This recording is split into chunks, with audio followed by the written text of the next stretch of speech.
Isang panibagong history na naman mga idol ang ginawa ng hari ng NBA na si LeBron James dahil nakapagtala ito ng panibagong record bilang pinakamatandang player sa NBA na nakapagtala ng 3 o higit pang magkasunod na triple-double.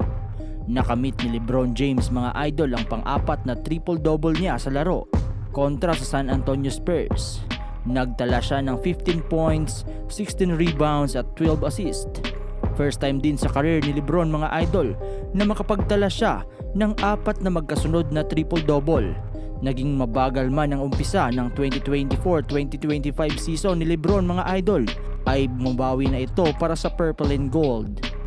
Kakaiba rin ang setup sa ngayon mga idol ng laruan ng Los Angeles Lakers dahil kung napansin nyo sa mga recent games nila, ang point guard position ay binigay nila kay LeBron matapos nga na ibangko ng Lakers head coach si D'Angelo Russell na nagresulta naman sa magandang takbo ng opensa ng purple and gold. Sa laban nga mga idol ng Lakers at Spurs ay makikita nga ang napakalaking ambag ni LeBron sa team. Isang naging magaling na passer, nagpamalas ng napakataas na basketball IQ at magandang court vision. Naging konti lang din mga idol ang mga shot attempt ni LeBron at mas pinili na lang nito na mag-facilitate para sa team.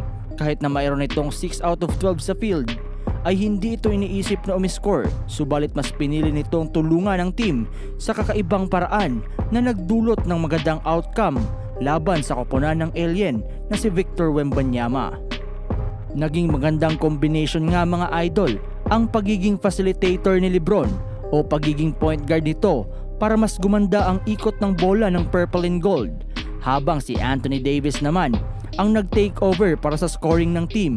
Kung magpapatuloy ang ganitong laro ng Los Angeles Lakers mga idol, ay mas mainam na ipanatili ang ganitong formula ni Coach JJ Redick. Ano sa palagay ninyo mga idol?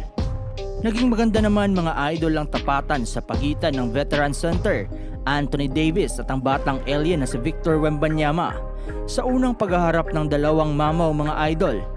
This season ay naging exciting ang gwardyahan nilang dalawa.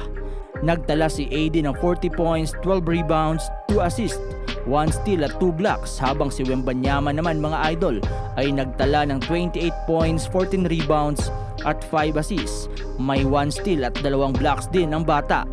Halos magkadikit lang mga idol ang mga talaan ng dalawa at naniniwala ang mga sport analyst na mas tataas pa ang mga numbers ni Wembanyama sa mga darating na taon.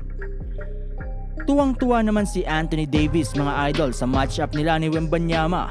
Pinuri pa nga ni AD si Wemby na isa umano itong special talent mga idol.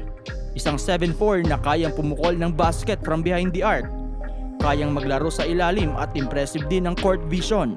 Naniniwala din si Davis na mas gagaling pa si Wemby sa hinaharap.